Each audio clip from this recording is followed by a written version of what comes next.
Selamat pagi anak-anak semua. Bagaimana kabarnya hari ini? Semoga kalian semua selalu sehat-sehat ya. Waalaikumsalam, selamat pagi Bu.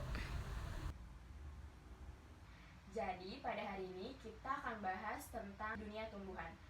Dunia tumbuhan merupakan organisme eukariotik yang mempunyai dinding sel dan klorofil sehingga dapat membuat makanannya sendiri atau yang biasa disebut dengan autotrof. Ada yang tahu dunia tumbuhan dikelompokkan menjadi berapa? Dunia tumbuhan dikelompokkan menjadi Benar dua Bu. sekali Ani. Jadi dunia tumbuhan itu dikelompokkan menjadi dua. Kelompok tumbuhan yang tidak berpembuluh atau Atrachyophyta dan kelompok tumbuhan yang berpembuluh atau Trachyophyta. Contoh dari kelompok tumbuhan yang tidak berpembuluh itu adalah kelompok tumbuhan lumut atau Bryophyta. Sedangkan kelompok tumbuhan yang berpembuluh seperti kelompok tumbuhan paku-pakuan atau tumbuhan biji.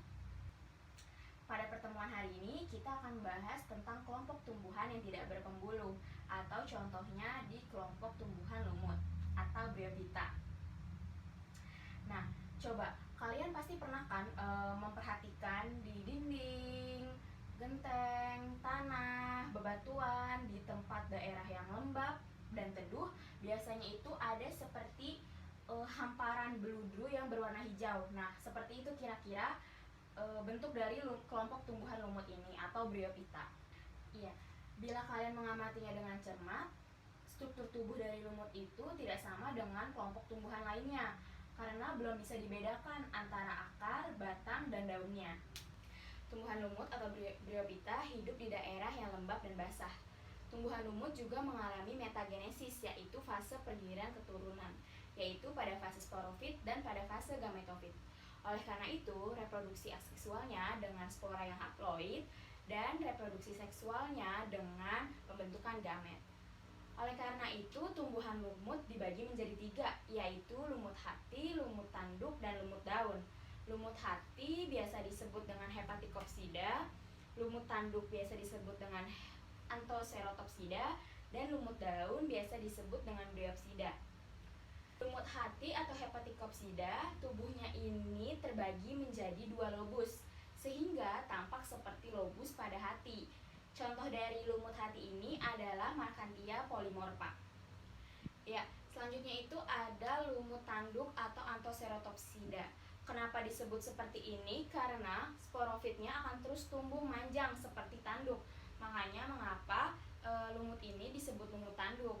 Karena itu dia, sporofitnya akan terus tumbuh memanjang. Nah, contoh dari lumut tanduk ini adalah Anthoceros fusiformis. Ya, yang terakhir ini ada lumut daun atau Bryopsida. Pada Bryopsida atau lumut daun ini strukturnya dia sudah mempunyai seperti akar yang disebut rhizoid, struktur seperti batang dan struktur daun. Contoh dari lumut daun ini ada Pogonatum dan Sphagnum. Ada peranan dari lumut dalam kehidupan kita sehari-hari. Nah, biasanya tumbuhan lumut ini selain untuk menjaga kelembapan dari tanah, dia juga mempunyai peranan, apalagi pada lumut hati atau Markhantia polymorpha.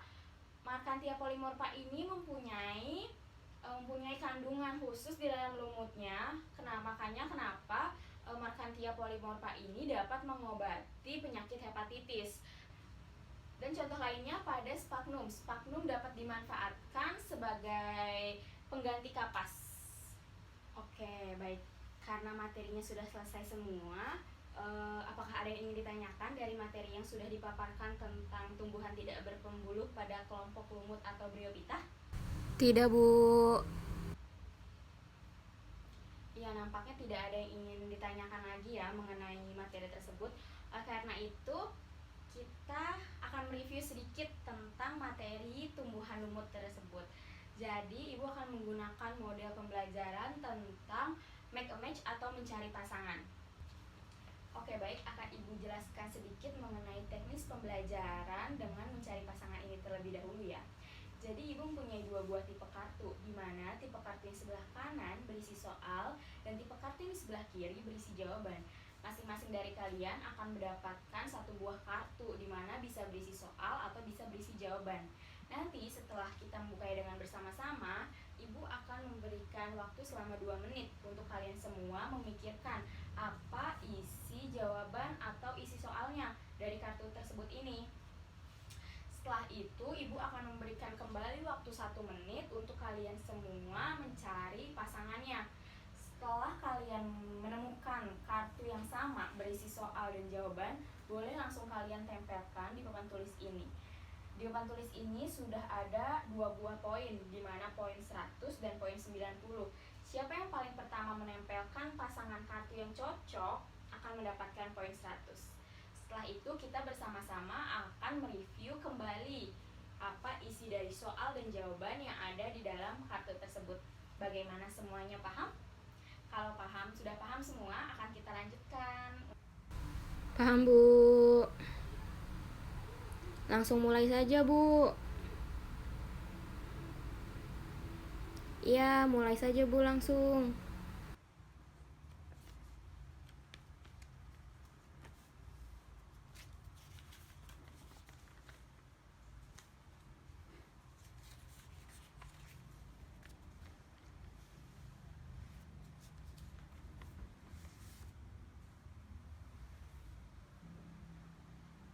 Iya, karena kalian semua sudah mendapatkan kartunya, dalam hitungan ketiga kalian akan membuka kartunya ya. 1, 2, 3. Baik, kalian semua Ibu beri waktu selama 2 menit untuk memikirkan jawabannya.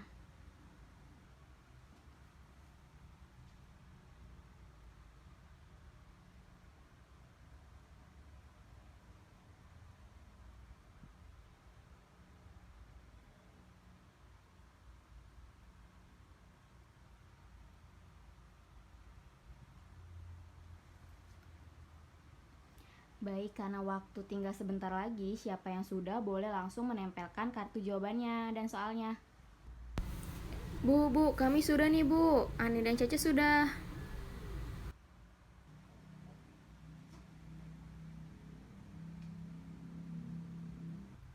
Oke, baik. Karena Ani dan Caca sudah selesai menempelkan, berarti Budi dan Dodo kartu yang soalnya ditempelkan saja ya ke papan. Baik, Bu. Baik, karena Ani dan Caca sudah mengumpulkan terlebih dahulu, berarti Ani dan Caca mendapatkan poin 100, Budi dan Dodo mendapatkan poin 90. Oleh karena itu, selanjutnya kita akan membahas kembali ya tentang soal dan jawaban yang ada di dalam kartu tersebut. Ya, baik, karena semua pasangan sudah menempelkan kartunya di papan tulis, maka boleh duduk kembali ke meja dan kursinya masing-masing dan kita akan mulai membahasnya kembali. Semua pasangan sudah menempelkan kartu dan jawabannya di papan tulis, maka akan coba kita bahas ya bersama-sama. Untuk pasangan Ani dan Caca ini benar sekali ya, kartu soal dan jawabannya. Soalnya sebutkan satu peranan lumut dalam kehidupan, nah itu benar sekali. Tadi sudah dijelaskan bahwa Markhantia polymorpha itu dapat dimanfaatkan sebagai obat hepatitis. Karena kenapa? Di dalam kandungan dari Markhantianya ini terdapat antivirus yang dapat mengobati dari hepatitisnya tersebut. Untuk soal yang kedua, sebutkan 3 macam jenis lumut beserta contohnya. Benar sekali nih buat Budi dan Dodo, benar sekali jawabannya. Lumut itu tadi sudah disebutkan ya, lumut dibagi menjadi 3, yaitu lumut hati, lumut tanduk, dan lumut daun. Masing-masing contohnya, untuk lumut hati ada Markhantia polymorpha, lumut tanduk ada Anthoceros fusiformis, dan yang terakhir untuk lumut daun ada Pogonatum dan Sphagnum. Berarti sekian pelajaran kita pada hari ini tentang kelompok tumbuhan lumut atau Bryophyta. Bryophyta dibagi menjadi 3 kelompok, yaitu lumut hati, lumut tanduk, dan lumut daun. Serta lumut tersebut juga mempunyai manfaatnya dalam kehidupan kita sehari-hari. Karena materi Ibu sampaikan sudah cukup, kita tutup dulu pada pertemuan hari ini. Terima kasih. Wassalamualaikum warahmatullahi wabarakatuh.